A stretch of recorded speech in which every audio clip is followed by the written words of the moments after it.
Olá, boa noite, como estás? Tudo bem? Bom, meu nome é Edivan, sou pastor da Igreja Presbiteriana e com você eu quero compartilhar nesta noite um texto da Palavra de Deus. Nós estamos aí passando por esse feriado da semana chamada Santa.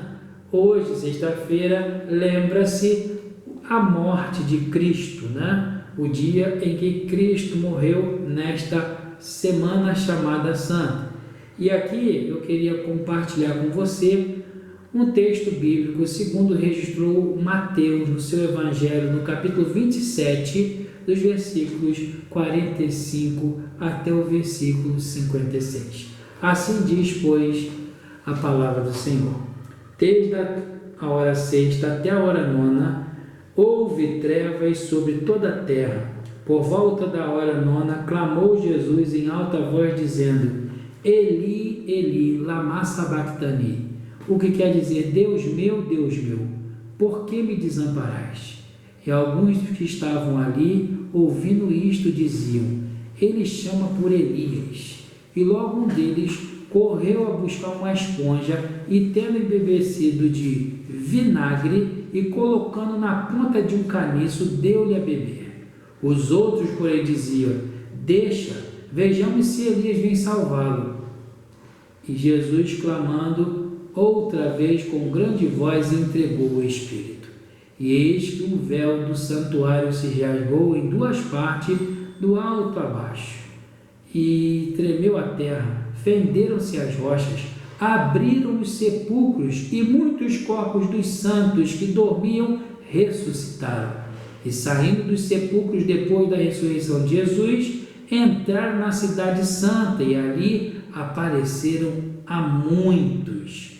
O centurião e os que estavam com ele guardavam a Jesus, e vendo o terremoto e tudo o que se passava, ficaram possuídos de grande temor e disseram: verdadeiramente, este era Filho de Deus. Estavam ali muitas mulheres, observando de longe. Eram as que vinham seguindo Jesus desde a Galileia para o servirem. Entre elas estavam Maria Madalena, Maria mãe de Tiago e José, e a mulher de Zebedeu. Vamos orar? Senhor Deus, muito obrigado por esta palavra. A nossa oração é que o Senhor nesta noite fale aos nossos corações através da Tua palavra, e que o Teu Santo Espírito comunique a Tua graça, iluminando a nossa mente para entender, compreender a verdade do Teu Evangelho. Fala conosco, nós oramos agradecidos, em nome de Jesus. Amém. Amado irmão, prezado ouvinte, esse texto mostra-nos assim qual foi o momento final do Senhor Jesus entre nós aqui. Mostra-nos as 3 horas de sofrimento de Cristo, as suas últimas 3 horas, e trata também da sua morte. Interessante perceber que algumas coisas já aconteceram aqui no mundo físico, né? A terra parou, no caso ficou 3 horas em profunda treva, toda a terra. Detalhe que nós podemos perceber também, que houve terremoto, as pedras se fenderam, pessoas que estavam mortas ressuscitaram, pessoas foram iluminadas a perceber quem era Jesus. O fato é que a morte de Cristo, ela produziu efeitos. E quais são os efeitos que esse texto mostra-nos? Quais são os significativos efeitos que a morte de Cristo produziu naquele momento e pode produzir no seu coração também? Em primeiro lugar, esse texto nos mostra que a morte de Cristo naquela cruz, lá no Calvário, trouxe vida aos que estavam mortos. A morte de Cristo, ela portanto foi seguida exatamente por esses acontecimentos, como terremoto, pedras sendo fendidas ou partidas, mas o texto mostra-nos também que os sepulcros se abriram. E ali, portanto, levantaram aquelas pessoas que estavam mortas, que estavam ali, ressuscitaram, foram para Jerusalém, e ali apareceram a muitas pessoas. E aqui nós podemos perceber então que esse fato foi um fato real. Essa morte de Cristo apresenta a mim e a você que essas pessoas ressuscitaram. Aponta também que, como diz Matthew Henry em um dos seus comentários, que foram verdadeiros troféus da vitória da cruz. Portanto, nós podemos compreender que a cruz ali e os efeitos que ela produziram, além de trazer os mortos à vida, Deus foi glorificado, o Senhor Jesus foi exaltado e mais, ali se cumpriu a profecia de Oséias, capítulo 14, verso 13, e os resgatarei da morte. E aí nós podemos aqui ficar a pensar com essa aparição dessas pessoas pós a morte de Cristo. E aí nós podemos, por exemplo, destacar que esse resultado ele trouxe um impacto ao partido religioso dos saduceus.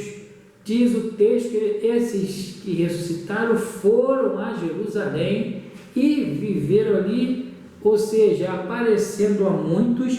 Isso mostrava certamente aquelas pessoas que estavam ali e certamente aos religiosos da religião dos saduceus que para Deus não há nada impossível. Eles que não acreditaram na ressurreição puderam perceber ou ao menos ouvir que pessoas haviam ressuscitado pós a morte de Cristo. Em segundo lugar, nós podemos destacar também como deve ter ficado aqueles familiares daquelas pessoas.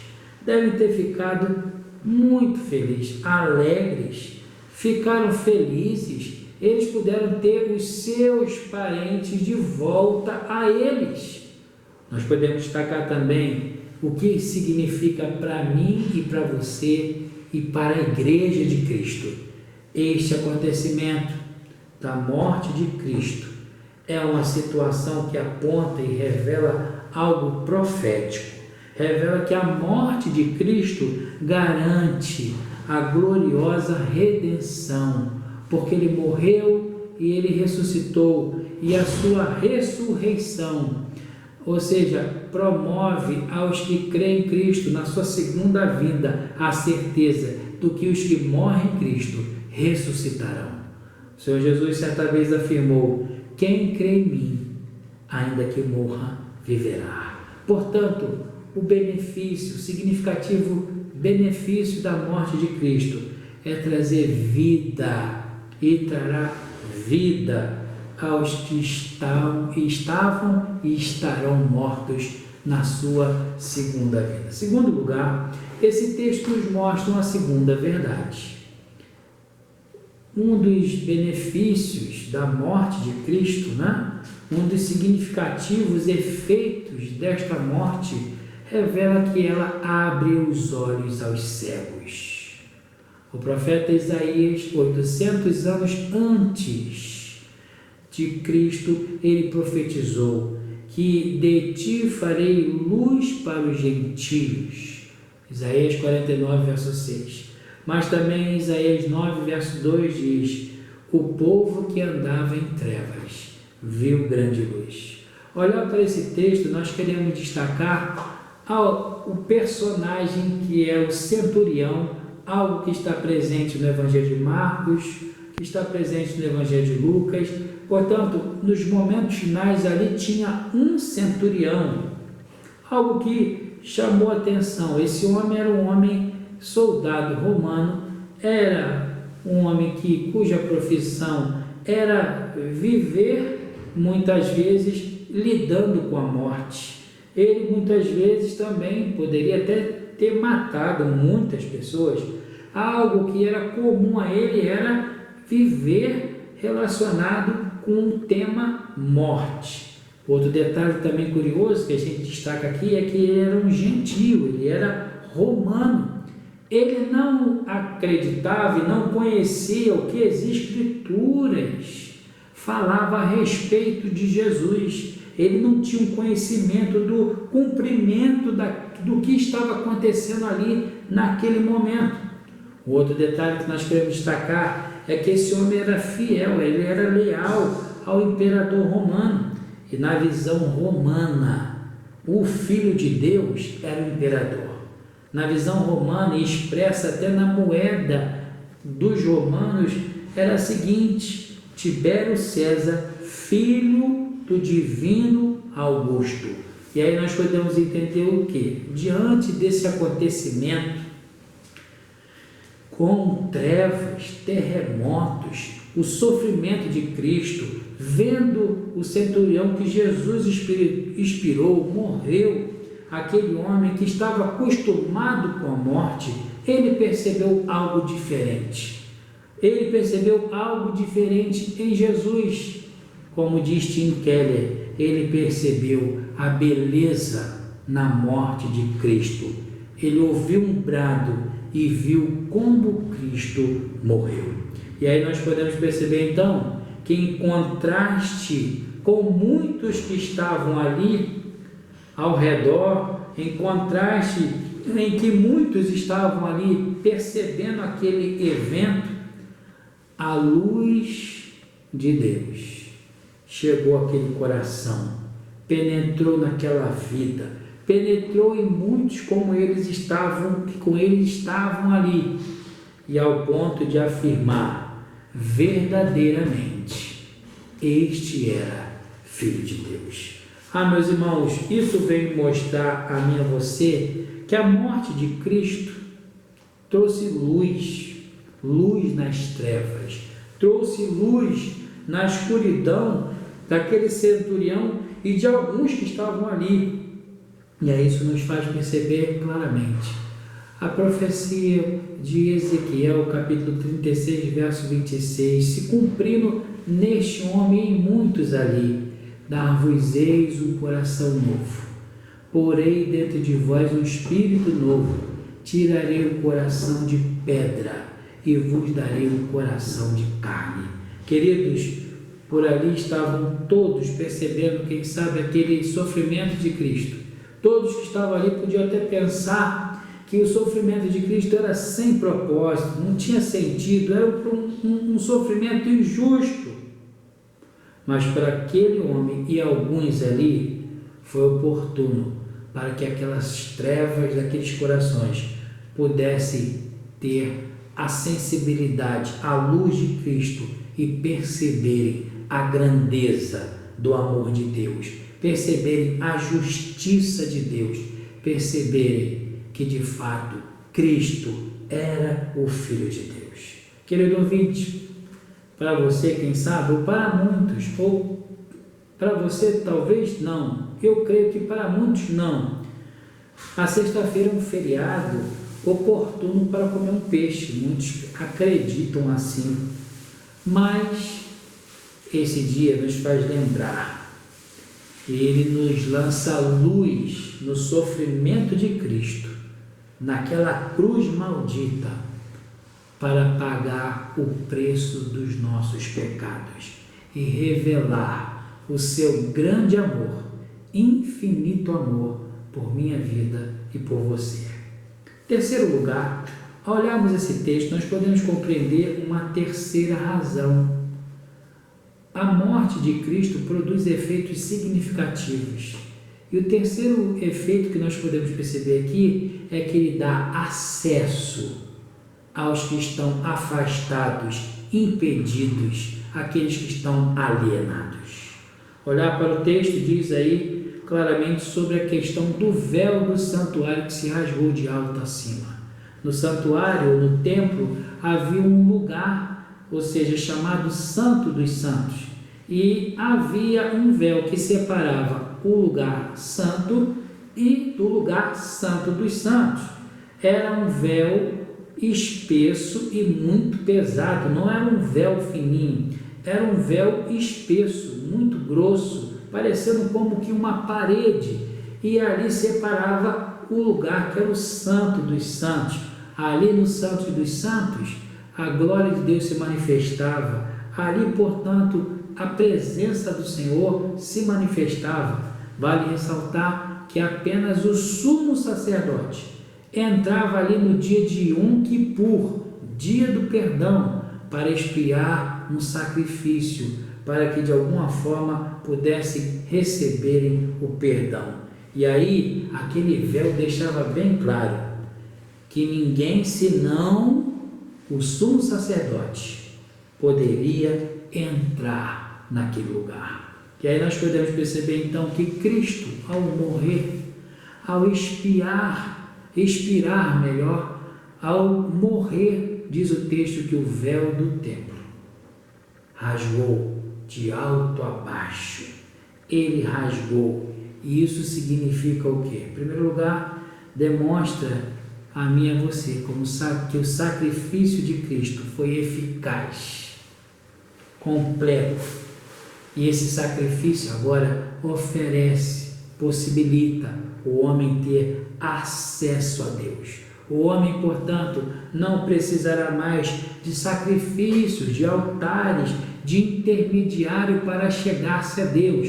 Cristo, portanto, com a sua morte na cruz, com a sua obra consumada na cruz, ele, portanto, pôs um fim.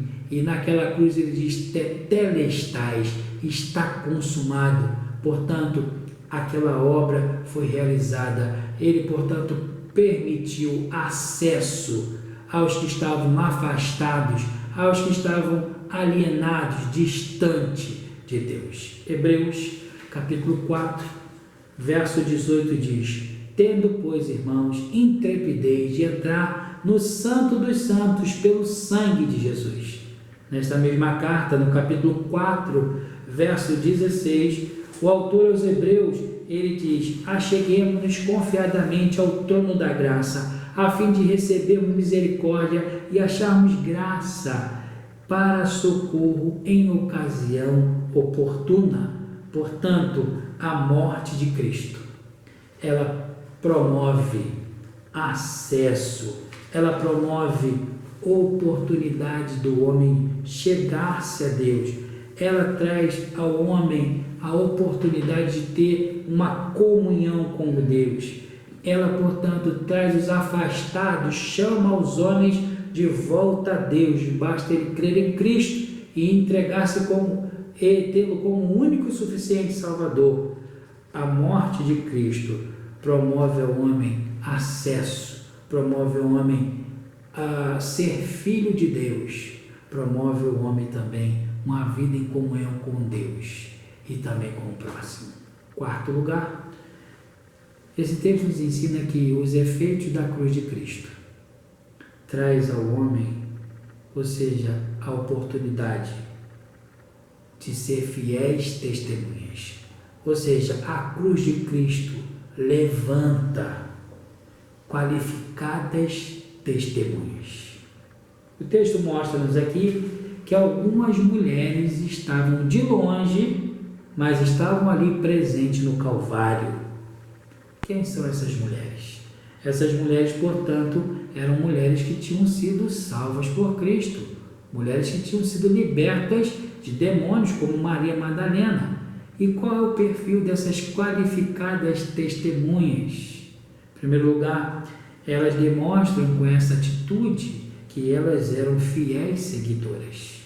Elas que iniciaram o processo de seguir, de ser discípula de Cristo lá na Galileia, estavam com ele também no seu momento central, próximo a ele nos momentos finais, próximo a ele, próximo da cruz, mostrando assim que eram fiéis até o fim. Em segundo lugar, elas demonstram, através dessa qualidade de testemunhos que tinham em si, o seu carinho, o seu amor por Cristo. Embora quase nada podiam fazer, mas ali estavam dando a sua destra de companhia, revelando as suas lágrimas nos olhos, certamente apresentando ali a amargura no seu coração, a tristeza nos seus olhos, demonstrando a sua consideração por Cristo. Em terceiro lugar, essas testemunhas qualificadas revelaram sua coragem. Enquanto apenas João estava presente ali, que era um dos discípulos, todos os demais discípulos fugiram, meteram o pé, saíram dali, fugiram. Aquelas mulheres não. ainda que estavam longe, mas estavam ali, revelando que eram corajosas. Estiveram com ele até o último momento da sua vida. E também foram as primeiras que chegaram ao sepulcro no primeiro dia da semana, quando Cristo ressuscitou. Mas em quarto lugar, elas demonstram ser qualificadas testemunhas porque pelo seu serviço. Elas prestavam a Cristo assistência. Elas dedicaram a sua vida a Cristo. Foram suas discípulas, se envolveram na sua obra. Da Galileia a Jerusalém era aproximadamente 130 a 150 quilômetros e estavam ali, ainda que não podendo ajudar como queriam, mas fizeram o que puderam. Foram pessoas que seguiram a Cristo até o fim. Meus irmãos, esse texto, portanto, nos traz uma grande lição, orientação à minha vida, à sua vida. Ela nos mostra que a morte de Cristo leva-nos e nos habilita-nos a ter uma compreensão de autodoação. Nesse processo de crença no Evangelho, nós devemos viver por esse Evangelho, sendo fiéis testemunhas, proclamando a tempo e a fora de tempo, porque Ele mesmo convocou os seus apóstolos e Ele também nos convoca, que nós devemos ser suas testemunhas em todos os lugares, levando essa boa nova de salvação. Concluindo aqui, esse texto, portanto, senão nos leva apenas ao nosso grande exercício de louvar a Deus. A morte de Cristo naquela cruz promove em lábios dos que creem e dos que hão de crer louvores, gratidão ao Deus Pai, porque Cristo ele veio ao mundo e a sua missão central era a cruz, no qual ele não se apartou, ele caminhava para a cruz e para lá foi, e lá se entregou. Ele, portanto, naquela cruz mostrou a mim e a você o seu grande amor, promoveu graça, promoveu perdão, promoveu a reconciliação com Deus. Cabendo então a mim e a você o quê? Ao Deus Pai, ao Filho amado Jesus Cristo e ao Santo Espírito que faz nos compreender esta mensagem da Bíblia, a nossa glória, o nosso louvor para todo sempre. A morte de Cristo produz efeitos, e ela pode produzir efeito em sua vida. Basta crer em Jesus Cristo como seu Senhor, e os seus pecados serão perdoados, e você terá acesso a Deus, e também será uma testemunha dessa boa nova de salvação que pode mudar a sua vida, a sua família, que pode mudar um país, que pode mudar muitos no mundo, para a glória de Deus nosso Pai. Que Deus abençoe. A Deus toda honra e glória para todos sempre. Amém. Vamos orar? Senhor Deus, muito obrigado pela Tua palavra. Nós te louvamos, ó Pai, porque a morte de Cristo, ela não foi uma morte em vão, mas a morte de Cristo produziu efeitos marcantes na vida do que crê. A nossa oração, ó Pai, é que muitos, ó Pai, que ainda não conhecem a Cristo, muitos que não entendem, ó Deus, os significados, Senhor, da Tua palavra e da pessoa que é Jesus Cristo. Muitos que estão comemorando uma Semana Santa como mais uma Semana Santa, possam, Pai, ter o privilégio de entender a razão pelo qual Cristo morreu naquela cruz. Possam, Pai, ter a graça Tua, a iluminação Tua, e possam também desfrutar do Seu perdão e ter assim a vida eterna. Pai, nós te louvamos pelo Teu grande amor para conosco. Louvamos, ó Pai, em nome de Jesus, o nosso eterno Salvador, hoje e sempre. Amém. Amado irmão, Deus o abençoe, em nome de Jesus. Um abraço.